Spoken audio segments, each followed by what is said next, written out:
tous, on va s'intéresser aujourd'hui à une petite application avec les propriétés de la fonction exponentielle. Alors première chose qu'il faut dire que la fonction exponentielle appliquée à x, on peut l'écrire sous la forme e puissance x dans la mesure où cette fonction exponentielle a exactement les mêmes propriétés que les puissances que nous avons vues dans les années précédentes. Donc chaque fois qu'on écrira e puissance 0, ça voudra dire exponentielle de 0, etc. pour le reste. Donc exponentielle de 0, comme toutes les puissances, ça va donner 1.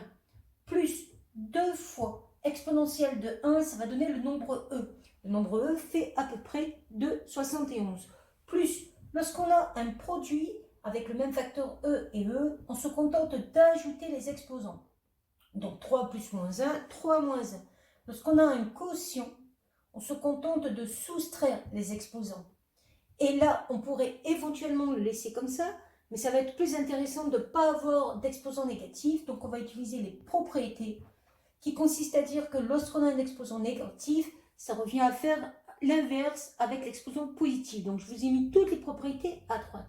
Donc, pour terminer, ici, vous allez avoir le 1 ne va pas bouger, plus 2e, plus e au carré, plus e à la puissance 1, c'est-à-dire e, plus 1 sur e. On peut regrouper les deux e avec le e. Ça va nous donner 1 plus 3e plus e au carré plus 1 sur e. Voilà pour la simplification de la première expression. Pour la deuxième expression, vous avez un produit. On va faire donc comme au collège, distribuer le facteur ex sur chacun des termes de la parenthèse.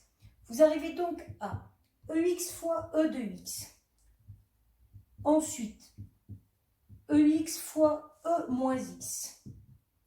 Moins ex fois 2, puisqu'ici j'ai un moins, plus ex fois 2e moins x, plus ex fois 1 sur e de x. Quand vous avez ça, vous utilisez comme tout à l'heure les propriétés des puissances. Donc ici, je vais ajouter les exposants x plus 2x. Ça va donc donner e3x. X plus moins x, ça va donner e puissance 0. Ici, j'ai juste à mettre le facteur de devant, donc 2ex. Ensuite, le facteur de devant, je le laisse devant. Et je vais ajouter les puissances. Donc, x plus moins x, 0. Il va me rester ici ex que je vais mettre sur 1. Je vais donc avoir un quotient.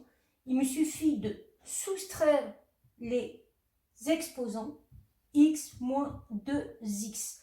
Donc, au final, qu'est-ce qui va nous rester là-dedans? Il va nous rester le e3x qui était au début. Le e puissance 0, ça faisait 1. Le moins 2ex, le e puissance 0, ça faisait 1. Et ici, il va rester e à la puissance moins x. On peut regrouper le plus 1 et le plus 2. On pourrait écrire aussi le e moins x sous la forme 1 sur ex.